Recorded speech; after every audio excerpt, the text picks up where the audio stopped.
did the same injury and just allowed things to evolve to see what rats were held in pain behaviour and what rats were not, and what was the causal reason that made the sort of decision point as to whether you were held or not.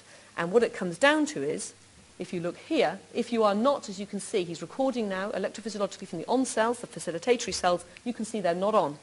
And this is from the group that, again, don't have continued pain behaviour. And moreover, they're blasting away their off cells, their descending inhibitory cells. Whereas the group that are held in the pain behavioural state, you can see are blasting away their on cells and have intermittent activity in the off. And again, he goes in and does a little bit more with the study. So it's a beautiful study that, again, really, I think, causally, at the end of last year when it was published, confirmed again the relevance of this system.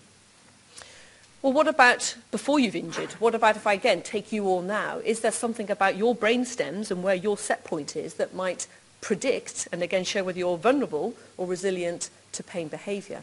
This was a study we published a couple of years ago where we looked at how well your, again, areas of the cortex, which we know are very important for the unpleasant experience of pain, like the anterior insula, how well is this coupling and talking to that pivotal system in the brainstem, the periconductal grey?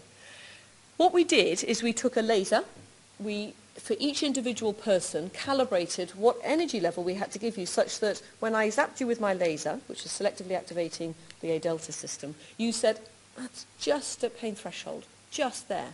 And naturally, once I've got that for you and I put you in my scanner and I just zap you about 150 times, you will just, because, you know, the brain changes and you change and you think about other things, and because even though the same nociceptive input's coming in, if it's hitting a slightly different brain, it will be experienced and rerouted to different parts and therefore encoded as maybe that hurts, maybe that doesn't. So those 150 trials